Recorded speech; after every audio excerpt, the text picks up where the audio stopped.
Okay. So ni hao and good evening in China and good morning in the United States. On behalf of the Greenwich Economic Forum, I want to welcome you to the online dialogue of the economic implications of the US elections, done in partnership with Caixin Media and made possible by a generous sponsorship from UBS, the Global Investment Bank. My name is Jim Aiello, and along with Bruce McGuire, I'm the co-founder of GEF, and we have a special discussion with three recognized authorities from both the East and the West on US-China relations. They are Gao Xiqing, Dr. Wang Tao, and David McCormick. If you like what you hear today and would like to listen to other world-class thought leaders of finance and investment, then join us in 4 weeks at the Digital Greenwich Economic Forum on November 9th, 10th, and 11th. That's the week after the US elections. And join David's colleague Ray Dalio, the founder and co-CIO of Bridgewater, as well as dozens of other business and government leaders from across the world to discuss and debate the economic impact of the rise of China, as well as several other topics that are the defining issues of our times. Go to www.greenwicheconomicforum.com or click on the link in the email you received for today's event to register for the November Greenwich Economic Forum. Special discounts apply for full access members for everyone who attends today's event. Again, special thanks to UBS for making this event possible. I hope you enjoyed today's timely and relevant discussion. Thank you, Jim, for your warm introduction. Being great working with you and your colleagues. I'm Zengxin with Caixin Global, a leading Chinese business journal and news website. Now let's turn to the discussion. The US-China trade and tech disputes have been dragging on for 2 years. Now is clearly a low point of bilateral relations in decades. But even this could quickly become an understatement as we don't know what happens tomorrow in the next 20 days or 4 years. Adding to that uncertainty is the pandemic. The IMF just predicted a 4.4 contraction of the world economy this year, compared with nearly 3% positive growth without the virus. So that's a 7 percentage points gap, which is huge. So today we have a lot on our plate. The Chinese economy, bilateral relations, global trade, asset prices for the investors, and the imminent risks and the bigger trends ahead. We are very lucky to have three distinguished guests on these topics. They are Mr. David McCormick, CEO of Bridgewater, Mr. Gao Xiqing, former deputy chairman of China Investment Corporation, and Dr. Wang Tao, chief China economist and head of Asia Economic Research of UBS. Welcome. First, I would like to ask each of the speakers to make some remarks, to lay out his or her general ideas, 5 minutes for each. As you might know, David and Gao worked with each other to fight the 2008 financial crisis, representing the two sides. They will have good stories to tell. But firstly, I would ask Dr. Wang to lay some foundation for us on the Chinese economy. Dr. Wang is a highly respected economist with decades of experience in research and analysis. She's also a frequent contributor to Caixin, providing knowledge and insights to our readers. Dr. Wang, please. Thank you, Zengxin. Thanks for Caixin Global and for the Greenwich Economic Forum for organizing this webinar and for inviting me to share this wonderful platform.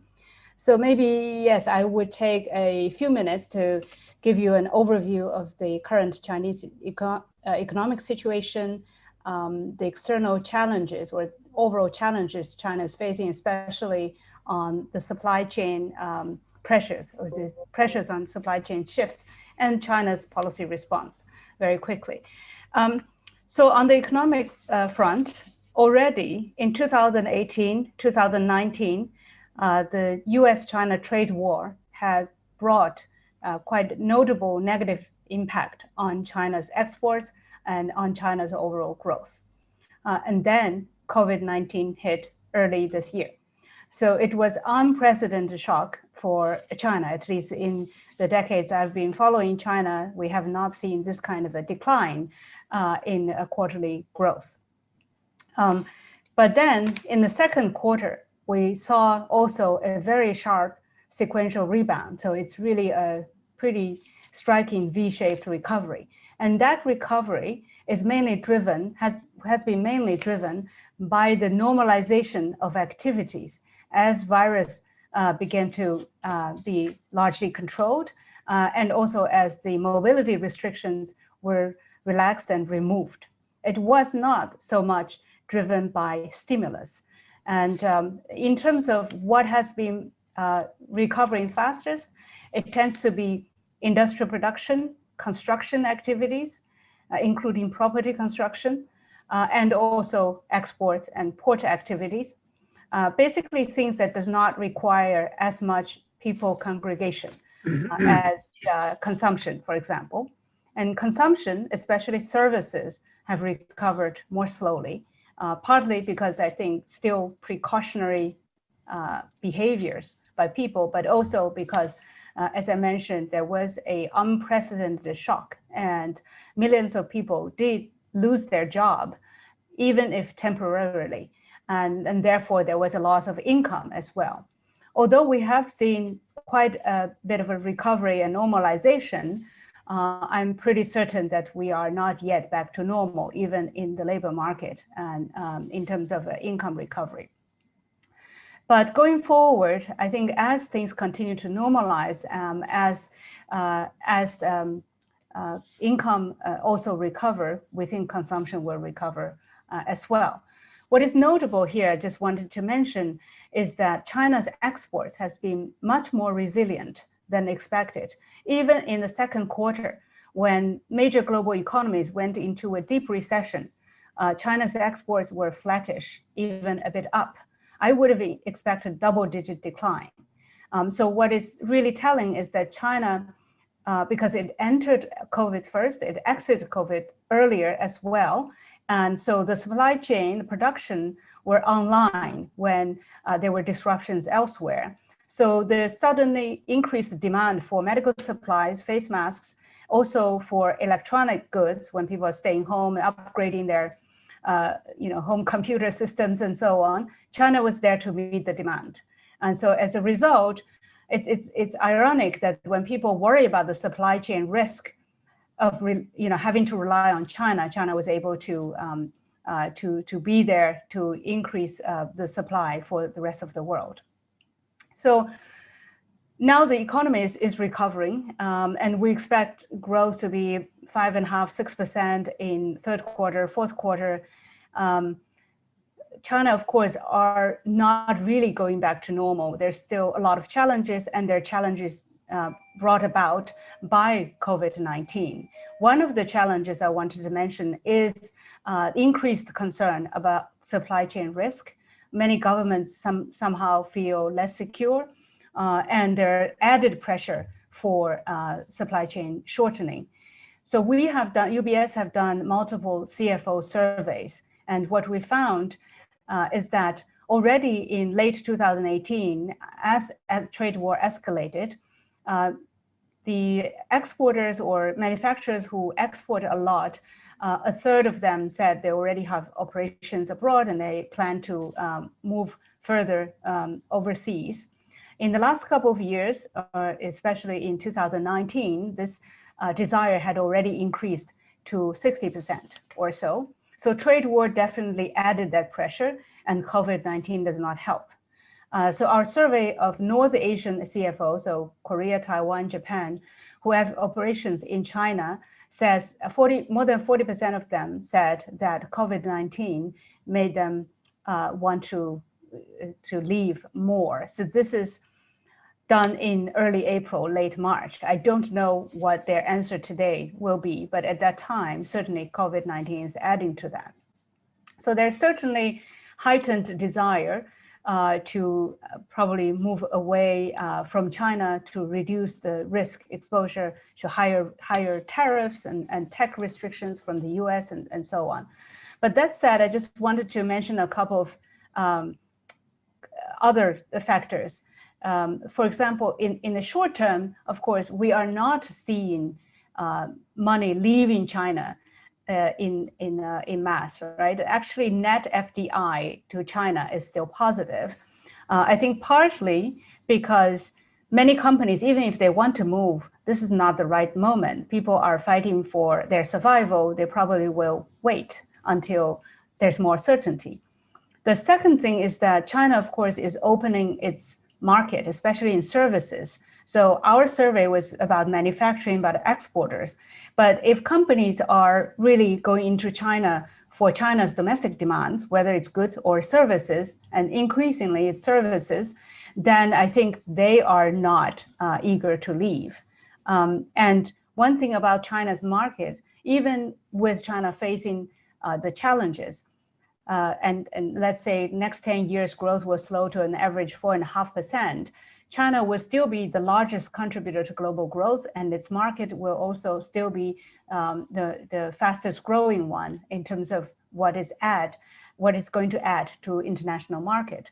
So, for example, the European Chamber of Commerce in China conducted their survey, and very few European companies operating in China wants to leave because they are there to service the domestic economy. And China's automobile market is the largest now in the world. So for people who are producing for the Chinese market, including EV, we have Tesla, for example, they want to move closer to China as well. So the supply chain story, I think there is going to be restructuring and probably shortening of supply chains, but it does not mean a one-way flow. It could mean some moving away, some moving closer to China. We could have these bifurcation as well. Finally, I think I just wanted to say China's policy response also matters. Given the really increasing pressure to decouple from China, from the US administration especially, I think China's desire, knowing that China has benefited from globalization, is to remain coupled, to continue to integrate. So the response has been to make China even more competitive with even better infrastructure, with lowering entry barriers for foreign businesses, and also maybe also address issues such as IP protection, access for equal access for other companies as well, and not punish US companies or retaliate against US companies, because that will play into the hands of people who want to decouple from China. So I think that the policy response so far seems to be hitting the right balance, and more probably will come in the 14th five-year plan. I'll stop here. Thank you. Thank you, Dr. Wang, for your solid reasoning and analysis. We'll get back to your points later. Next, we turn to Mr. McCormick, who has a long outstanding career in the private sector, the US government, and the military. He joined Bridgewater Associates in 2009 and later became CEO of the global investment firm. Before that, he was Undersecretary of the US Treasury for International Affairs and Undersecretary of Commerce for Industry and Security in the Bush administration. He was the leading US official dealing with international economic issues bilaterally and within multilateral financial institutions. Mr. McCormick, please go ahead. Great. Well, thanks so much for having me, and it's great to be here with old friends. I want to start with sort of the most obvious point, which is the US-China relationship is the most important bilateral relationship of our lifetimes, and has huge consequences for the global economy, but also the US economy and the Chinese economy. And so how it's managed is of great importance. I can't speak with any expertise about what's going on from a China perspective, but I can certainly share, I think, what's going on the US side. And I think what you see is a growing a sense of consensus on the US side across political parties, Democrats and Republicans, of the need to have a resetting of the relationship between the US and China. And that's based on a combination of substantive issues and concerns, as well as political issues and concerns, and they're very much related. But there's three things that I would turn to as the root causes of that, at least from a U.S. perspective. The first is the last 2 decades, really a period of enormous globalization, and no relationship is more emblematic of that globalization than the U.S.-China relationship. And while it's, I think, indisputable that that has brought benefit to the world and to our respective countries, it's also clear and true that the benefits of globalization have been very bifurcated. In other words, there's been very significant disruption for many parts of the economy and many individuals in the U.S. Side. And so recognizing that globalization has not benefited everyone equally, and in some cases has been very detrimental, has created substantive issues within our economy, and it's also created very significant political issues. And the U.S.-China relationship is viewed as very much at the center of globalization. I think the second thing that's at play here is a set of expectations around how the U.S.-China relationship would evolve with China's entry and the U.S. support to the WTO and the decades that followed, and particularly in the last 2 decades, a sense of potential unfairness in terms of how the relationships evolved. And the expectation and hope was that with China's entering the global economy and the U.S. support for that, that there'd be a significant evolution of market access for U.S. companies, for the U.S. economy, and also there'd be an evolution of the U.S. economy which would give protections to U.S. companies as they participated. And I think that the view of U.S. business leaders and government officials is that that evolution hasn't happened in a way that's been consistent with the hopes and dreams on the U.S. side, that IPR protections have not come to fruition, and that there's been property theft, IPR theft, and so forth, and that the economic relationship hasn't evolved in a way that was hoped. And I think the third thing at play, and again, this is from a U.S. perspective, so I know that there's a different side to the story from the Chinese perspective, but as the new leadership in China with President Xi has moved forward, and as China has laid out its plans, as it's become a true global power, and as its economy has been, a miraculous growth, that China has taken steps to create very significant technology independence in a number of key areas like 5G, artificial intelligence, quantum sciences, and so forth, the 2025 plan, the 2035 International Standards Plan. And these technologies, I would argue, are fundamentally different than technologies of the past, in that they have winner-take-all dynamics. The geopolitical implications of leadership in these areas are profound, both from an economic perspective and from a military perspective. And as that evolution has happened, I think there's been a growing concern and also a growing consensus in the United States of the need to create technology independence in those emergent technologies from a U.S. perspective. And so when you see that combination of factors coming together, you see a very complex set of circumstances that have to be managed very carefully. When I go back to the starting point, which is this is the most critical bilateral relationship of our lifetimes, and you have these growing tensions. And so I'll end my remarks there, but I'm happy in future in the future part of the conversation to talk about how I expect that will evolve. I don't think it's much different, regardless of who wins the presidency. I think those dynamics really cut across parties, and I think they'll have to be managed very carefully on the U.S. side, but also on the Chinese side. Great. Thank you, Dave, for pointing out the root causes of this change in attitudes toward China. Now we turn to Professor Gao Xiqing, who knows both sides of the market and both sides of the Pacific as well. Before being deputy chairman and general manager of CIC, he was vice chairman of the CSRC and vice president of the National Social Security Fund. More recently, Professor Gao was a professor at Tsinghua University Law School, and now he teaches as a visiting professor at China's top universities. Turn to you, Mr. Gao. Okay, I'm very glad that my old friend, Mr. McCormick, gave me that talk, because I was ready to try to defend ourselves. I was trying to find a straw man, and now we have it. So, macro historically, this is not something that just happened serendipitously. We know, over the past few hundred years, there have been all these ups and downs, pendulum swings. And if you look at it exactly 120 years ago, when the whole world went into nationalist, sort of populist mode, and that eventually led to the First World War.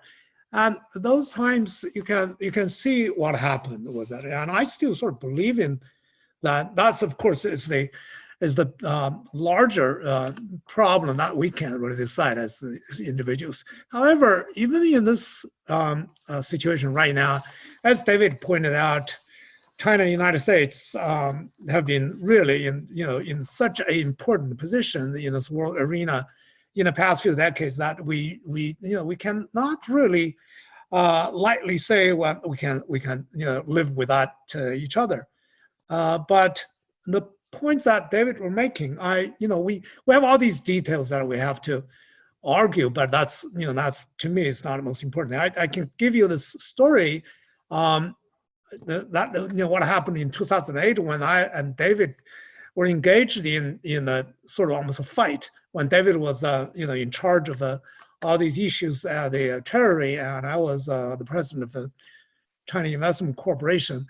And those things were amicably resolved. I'm very happy to say that was a time when we could talk. And David and I were on the phone so many times, and we in person on the phone, we talked and talked. We each argue on each side's concerns and these things, but we talk reason, and eventually we solve the issues.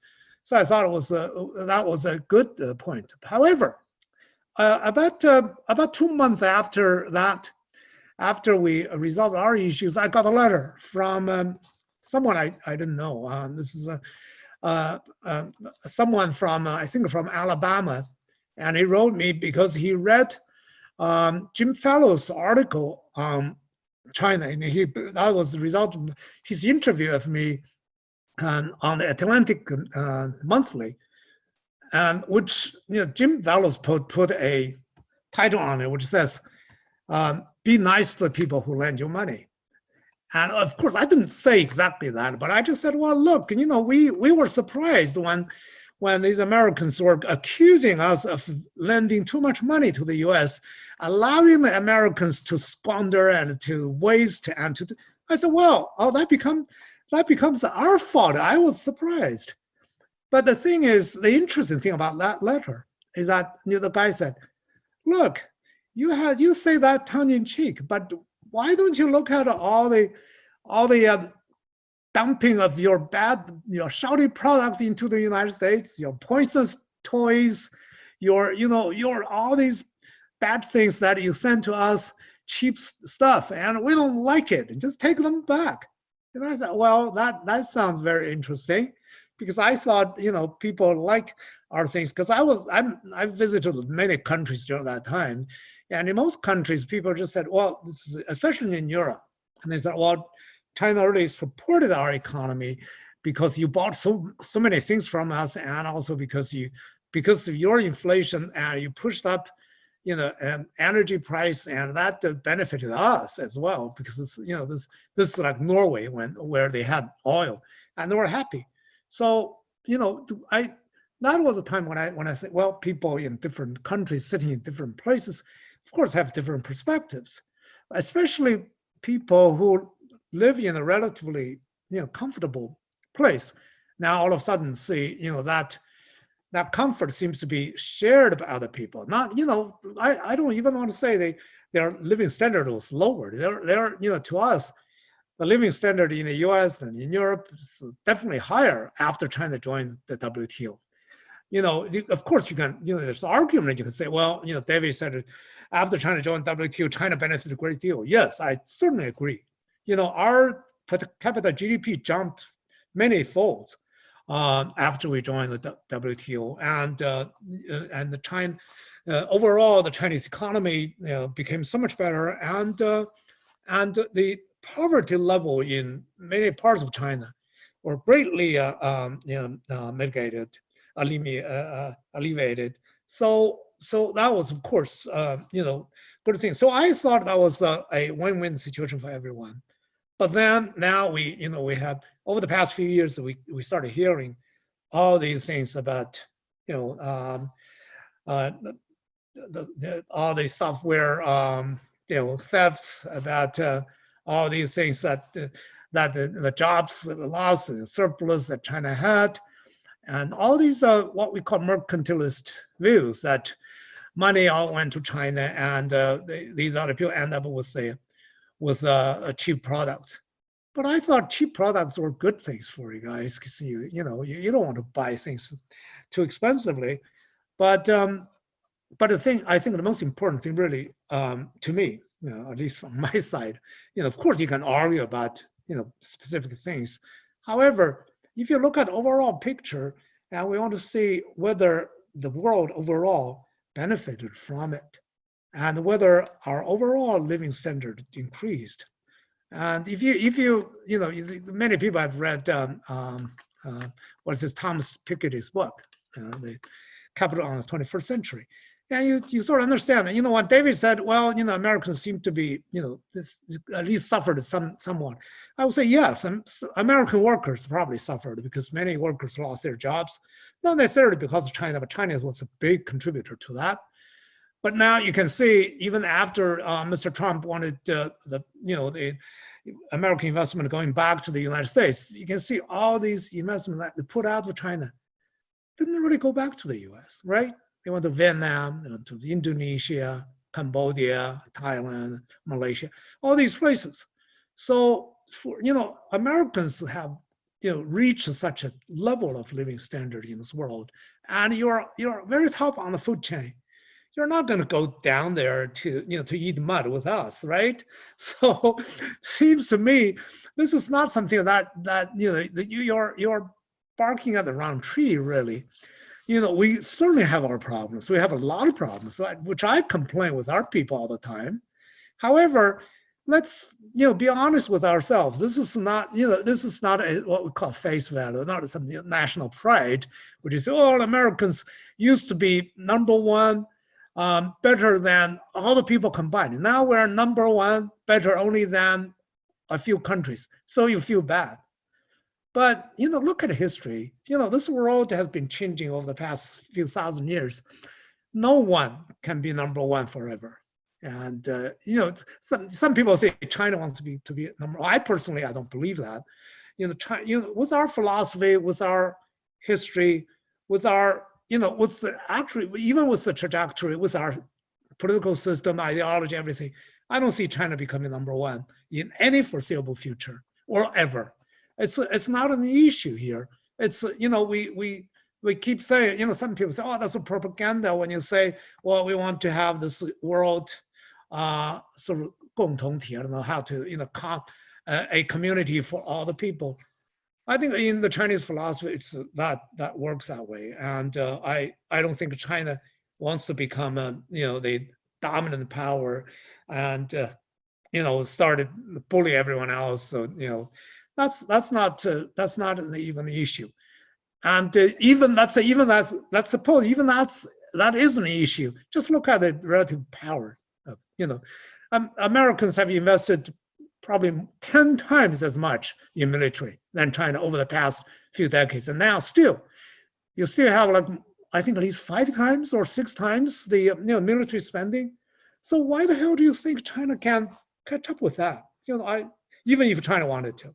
So if these things are not issues, then why don't we come down to the real issue, the economy, to the to our relative comparative advantages? We have such a large population of educated. Now we have many more educated people than before, and these are educated laborers, which are so much more efficient to produce a lot of things that you guys don't want to produce anyway. And so why don't we cooperate on that? That seems to be a much better way of solving problems. Okay, that's my 2 cents. Right. Thank you, Mr. Gao, for reminding us that there once was a good old times when the two countries could talk to each other, even though they are arguing and fighting. Now I remember why I miss him so much. Yeah, so now we turn to the discussion. I think first I want to ask the root causes of this dispute, but both all the speakers already touched on that. Now, a lot of our audience want to hear your projections and your predictions for the election. I think clearly the Trump administration has belief, a strategy, and approaches toward China different from the previous governments. What's there in the next 20 days and in the next 4 years if Trump holds on? And what happens if Biden is up?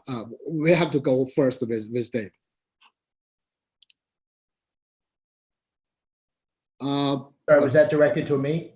Yes. Yeah. Well, I think just to try to elaborate a bit more on what I said before, I think relationships go through different phases, and I think we're entering a new phase of the relationship. And as I said, I think the relationship's going to have to evolve from a U.S. perspective in order to manage it and manage U.S. interests, and I'm sure from a Chinese perspective to manage Chinese interests.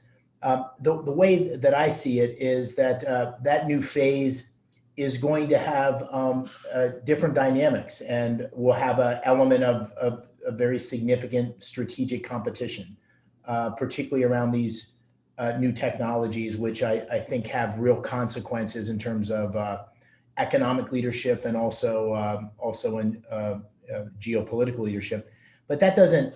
That has happened in history, as Gao said, and this is something that can be managed if it's managed well on both sides. And so the way I see it evolving really under any administration, and hopefully will be managed well, I think there's going to be some things of global significance that the two countries are really going to have to cooperate to make progress. And things like climate change, as an example, those are not issues that we can make progress as a global community without China and the U.S., the two largest economies in the world, coming together. There's going to be parts of our economic relationship that I think will continue on in very much, hopefully, the same way they have historically. There's going to be certain aspects of the Chinese and U.S. supply chains that will be very integrated, and hopefully be able to proceed and move forward. There's going to be areas where I think there will be decoupling, or at least a much more independent posture on the U.S. side in terms of creating technology leadership. And those key technologies that I mentioned before, I think, are going to be areas where we'll compete globally. And I think that's appropriate from a U.S. perspective, at least, and necessary. There's going to be certain aspects of the supply chain which I think will be repatriated or diversified away from China to manage some level of autonomy and independence on those areas. But I don't think that'll be all supply chains, only certain selective areas. And then I think there's going to be things we're just going to fundamentally disagree on. Human rights is an example of a topic that I think we're going to have fundamental disagreements on. And that's okay.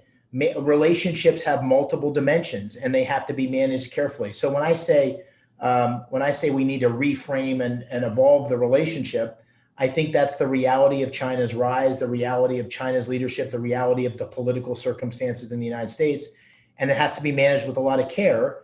And I think the worry is because of miscalculation or misunderstanding that the relationship really takes a turn for the worst. And so I think that's something we have to guard against. But I also think that given all the root causes I described before, the U.S. posture on the relationship is going to change.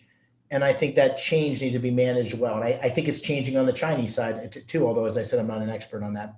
And so that's how I see it. And I think that's going to only change marginally depending on who's the president, honestly. I don't think you're going to see any fundamental difference under a Trump administration or a Biden administration. Right. Thanks. So whichever side is on, we still have our differences. We have our issues to work together on. Mr. Gao, what's your counter on this argument?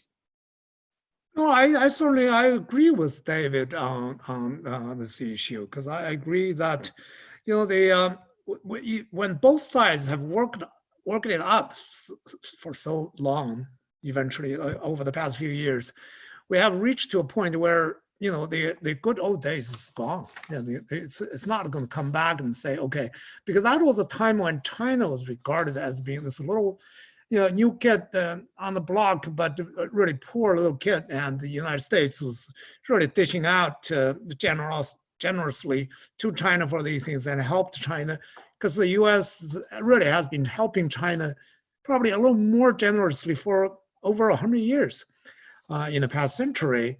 So they felt that they have that sort of a nostalgic really to help. But all of a sudden, the U.S., you know, most American people started to find out that, well, this is no longer this little poor neighbor who needs help, but this person actually is growing up and in some ways start to compete. That, you know, that's what all those people call it, Thucydides trap.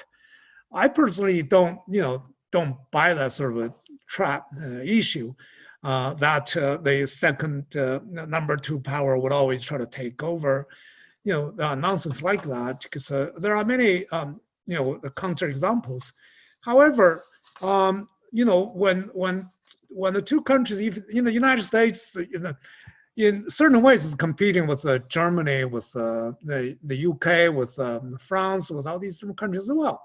However, China is different, you know, for two reasons. One, politically, you know, many ideologues on both sides would claim that, oh, we believe in different things, we don't believe in these things. Okay, and secondly, as some people recently pointed out, which is very alarming, that China does not belong to the, you know, the Western world. It's a totally different race. We're yellow people. We're not we belong to the yellow peril category. Well, I wouldn't say, I don't want to be mean, but I would say uneducated people without enough reason, without enough education, and tend to, you know, look at their, you know, other people and say, oh, they don't belong to us, so we don't want to be nice to them. That always happens. However, I think you know, in today's world, this world is becoming so small now, you know, with the environment, with the population, with the you know, the climate change, everything. You know, nobody, really, no country can just live there peacefully on its own. We have to cooperate with each other, unless, of course, you throw out some bomb and totally wipe out the other side. But you know, that's, you know, that I know for any reasonable people, any sane person, that's not an option. And therefore, for us, you know, this is the age-old debate about this thing called the mutual, you know, assurance of mutual destruction. I really, you know, it was tested between the United States and the former Soviet Union, and you know, it resolved in such a way. And now many Americans now try to think, well, maybe we can do that with China. Maybe, you know, we can, you know, break up China in such a way. It's, you know, there's a fat chance in that. So you know, I don't think you know, if we work on that, then things will always become worse, and it'll always be more difficult. So I still think that, you know, with whoever, you know, I know this thing started out really not with Donald Trump. It started out with, you know, really Obama, when, you know, the Hillary Clinton used to visit all these countries around China, go into every country, telling these people to stand up against the big bully neighbor. That was a time, and that was quite a few years ago. And when I look at that, I was already quite alarmed. But such is a reality, and I hope whoever comes into the presidency in 2 months' time would at least think rationally rather than just resorting to slogan shouting and then flag waving sort of irrationality. A follow-up question: what about technology? Because Dave just said that maybe in tax we will focus more on self-reliance. That already seems to be a reality now, because I think in a way, in the short run, of course, it's really bad for China, because over the years China has been able to export our relatively inexpensive goods to the West and getting high technology back in, which we pay a lot of price, as you know. But that's a trade, and whether or not you call it fair trade or unfair trade, it's done. However, because of that, many parts of the Chinese economy really learned to sort of got into the habit of depending on these high technology, all the chips, all the software, all these things from the West. They didn't really to make the effort to try to develop its own, rather than the time when Chairman Mao was there and when China was being blockaded by the West. China was dependent only at first on the Soviet Union, and then the Soviet Union broke up with us. So China really had to be self-reliant, which wasn't very good for China. But if you look at it on the other side, that was good for China as well, because China learned to try to develop its own thing. So this time, when Huawei and ZTE and these companies were blocked, and when from the past year or 2 years, more and more technological areas have been blocked, by the Americans and by the Western world. Then, once again, I would think China would be forced to develop its own technology, and in the long run, it might be a good thing, because I always believe in competition. Competition eventually will bring out not only efficiency but also a more a fairer world, so that people would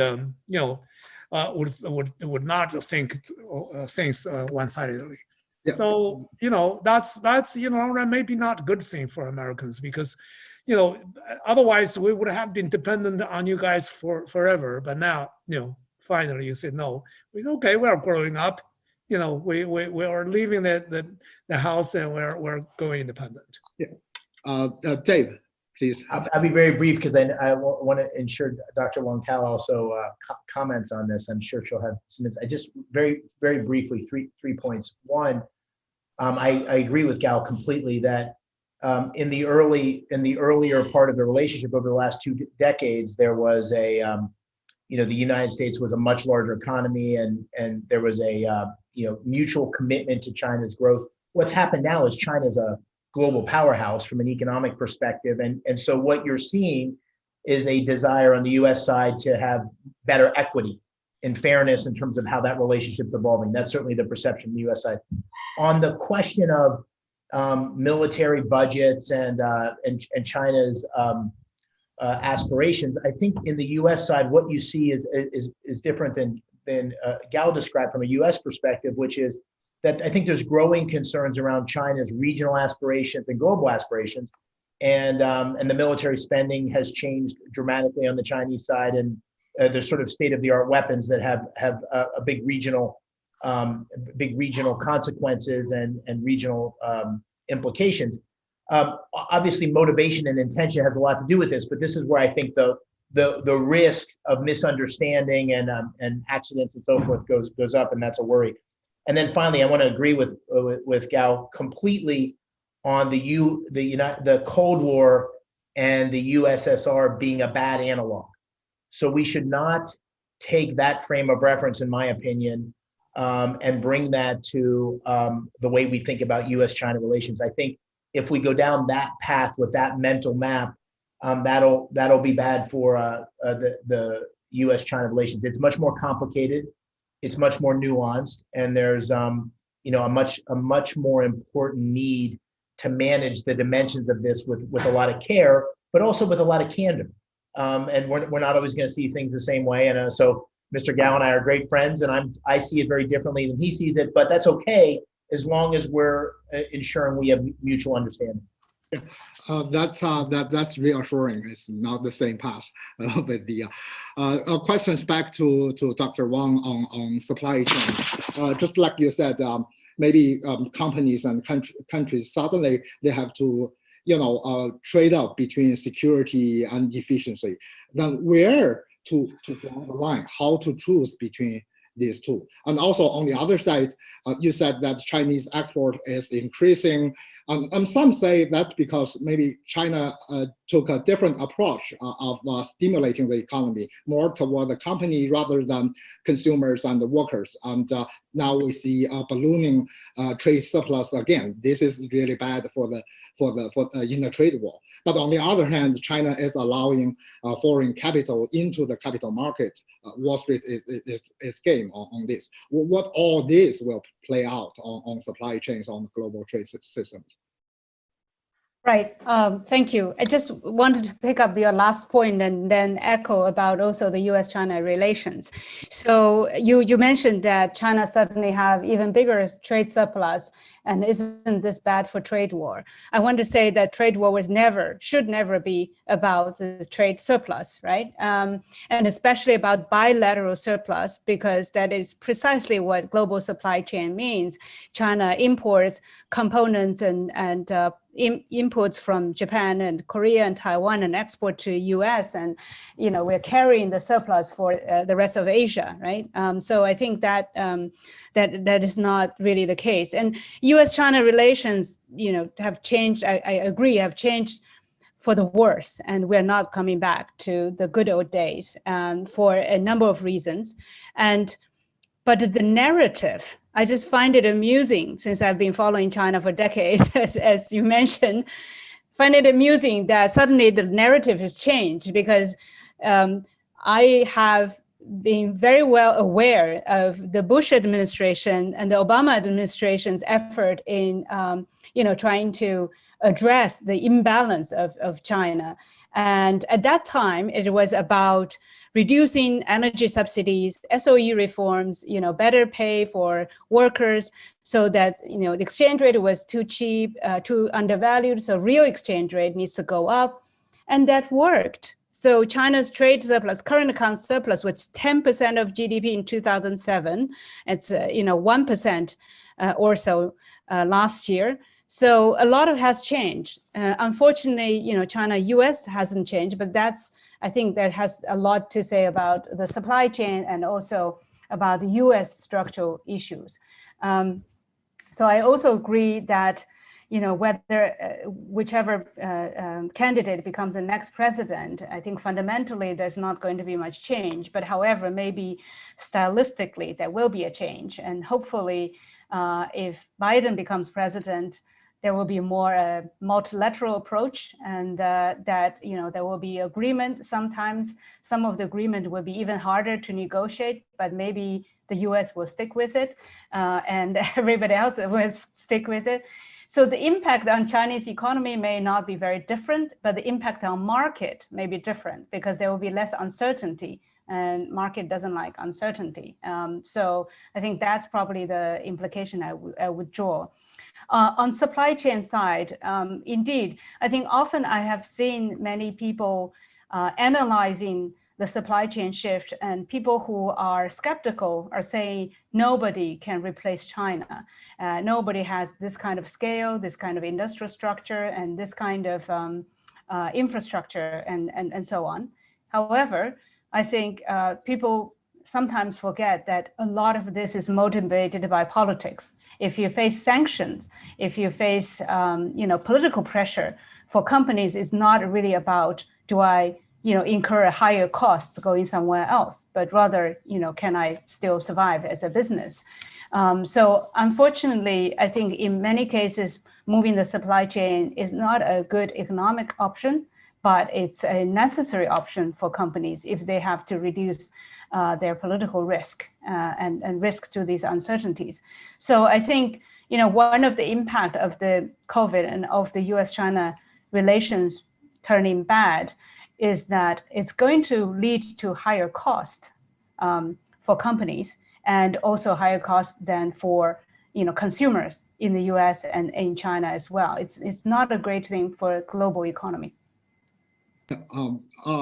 My next question is comes from our audience. Maybe this goes to Mr. Gao and David. Other than tech and trade, what will be the top industries most exposed or at risk to U.S.-China tensions? All the speakers, if you have something to add. Besides technology, maybe from Gao. Well, first of all, many part of the trade is regarding investment-related things like infrastructure-related stuff. And those things would probably be very much affected because even in the early days, even during the time when David was still working with Cherry, at the time the CFIUS already took some interest in China investing in infrastructure. And they wanted us to invest in infrastructures, but they didn't want us to be the main, contributor to that. That was understandable. Many countries would have that issue, and ports, roads, and stuff. But now it's almost a total no-no. And as far as I know, most Chinese companies already put out of these efforts, and they don't even venture to do it anymore because it's fruitless. And other than that, I can, for lighting industrial products, that's still fine. People, you buy Christmas trees and Christmas, little gadgets, and those things are not really important. But for, and many other parts of the trade that would be affected politically, really it would be agricultural products and natural resource related products. These things are always subject to the bilateral dialogues and always used by the government as a chip, for the Chinese side of buying airplanes, for the American side, asking the Chinese to buy the soybeans and oil and these things. These are, therefore, as Dr. Wang pointed out, businesses don't like unpredictability. And these things are unpredictable, as you know. So I think it's but the thing is, other people stand to benefit from it. The Americans stopped, when they stopped sell soybeans to China, then Brazil was happy. And then, and when you say, well, you can't buy the natural resources from us, then other countries would come in. And of course, Americans right now seems to be trying to motivate all the Western world to block China. I think that's, that's not very good for us, of course, but that's difficult to achieve either. So, Mr. McCormick, please. Well, I think it's important to distinguish between decoupling of the U.S.-China economies and decoupling in key sectors or key technologies. And, it would really be, given the relative size of our respective economies, given the interdependence of supply chains, it would really be a blow to China and the United States to move down a path where we have, economic decoupling. And so I hope, and that's a risk with some of the extremes and some of the rhetoric that could emerge on both sides. So I think that is very much not to be hoped for, and something that is to be avoided. I think you will see decoupling in those key technologies, and you'll see an evolution of investment policies and export controls and so forth to reflect that. And in my opinion, on both sides, I think you're seeing this on the Chinese side too. It's important to think of this much more in surgical terms, in terms of why those certain restrictions are in place. What's the strategic advantage? What's the what independence is trying to be created? What risk is trying to be avoided? And not get caught up in a slippery slope where you're painting a broad brush that really leads more towards economic decoupling as opposed to decoupling in key areas. So I think that's the challenge, and that'll be the challenge for key policymakers. Every business leader in the world sees the U.S. economy and the Chinese economy as great opportunities for selling their wares, for their supply chains, and so forth. So it'd be a real loss if we lost sight of that bigger picture, even as we reconfigure our own economies to reflect the focus and the independence around these technologies. Yeah. Just now you said that climate change could be one of the areas that China and the United States could work together again. But what about the IP issues in these areas, in new energy clean? Yeah, well, that's an ongoing challenge, and I was happy to hear Dr. Wang Tao talk about this next set of intellectual property protections and so forth. That's it's an ongoing issue for any company. It's not just U.S. companies and Chinese companies. When Mr. Gao and I were working together, I don't know, 12 or 13 years ago, one of the things that our Chinese friends would always say is that the intellectual property regime that was going to be put in place in China was going to be necessary to protect Chinese entrepreneurs, Chinese inventors. That was a key part of China's rise and China's evolution of its economy.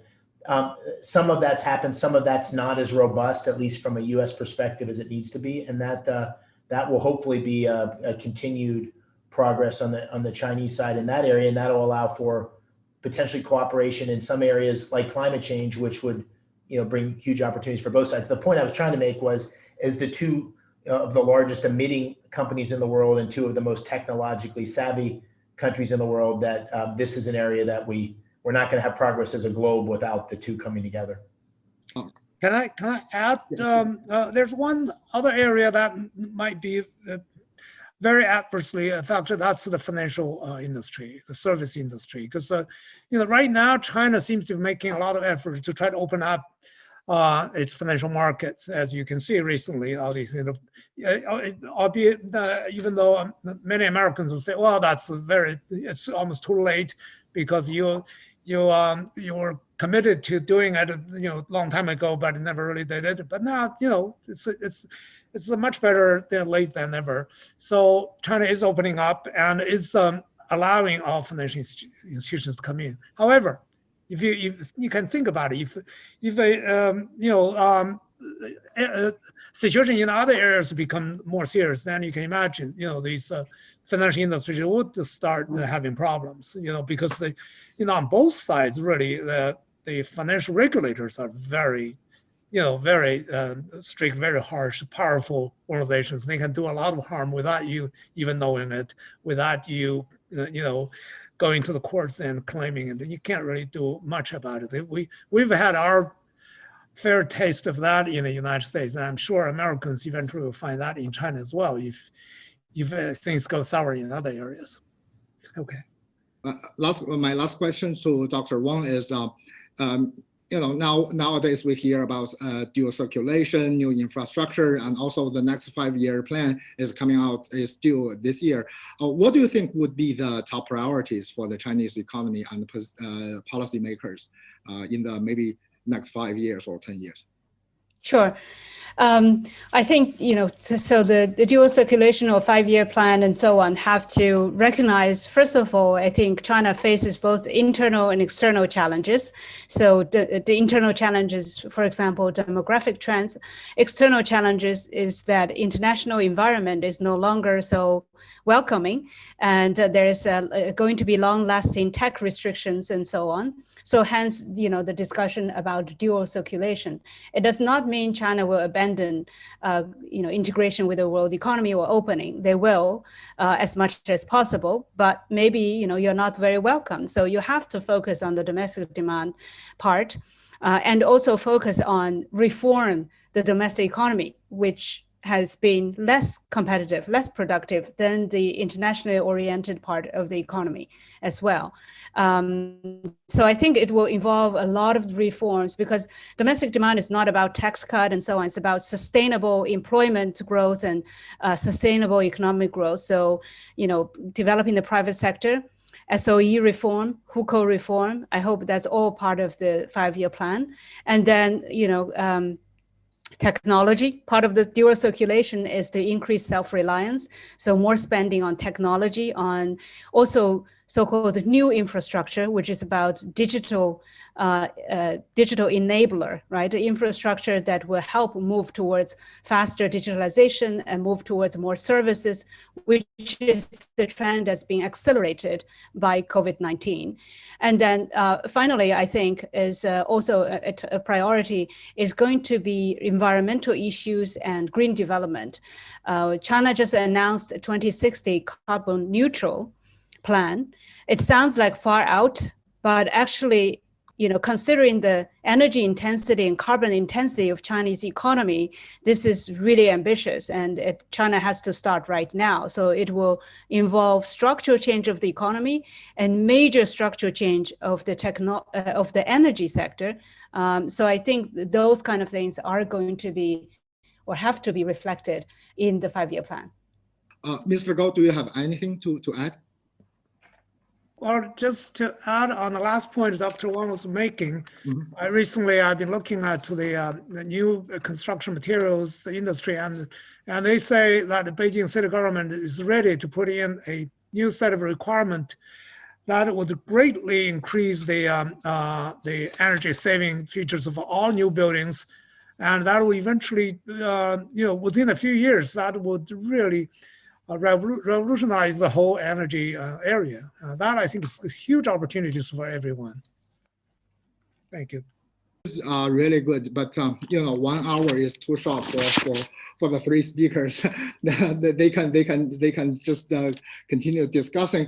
But before really closing up, I prepared 2 short questions, but most of the speakers already answered the first one. How long will this so-called competition or rivalry or hostility last? You all said this is not a one-time thing. And so that could be longer than we expected. The second short question, I just need one sentence answer is, how should we as an average individual or as an investor be prepared? Should we find a shelter in the remote area, store up some food, or keep calm and carry on? Maybe your closing remarks to give the advice to our audience, starting from David, I think. Well, I think we're in a period of great change and uncertainty with global pandemic, the economic implications, the rise of populism around the globe, not just in the United States, and the changing dynamics of U.S.-China. And I think that we have to manage all those with a lot of care and calmness and adaptability. I think it's going to be very important that we adapt as countries, as companies, as individuals. Yep. Mr. Gao?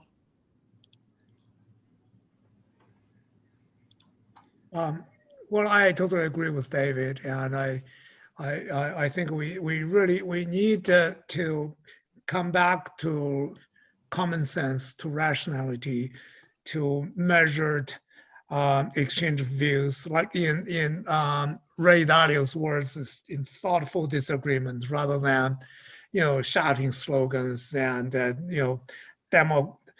demagogish accusations and that sort of thing.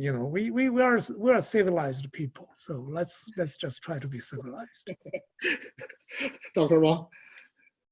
I'm not an investment expert, they are, but as a China economist, in addition to agreeing with what they said, I would say look for opportunities in China.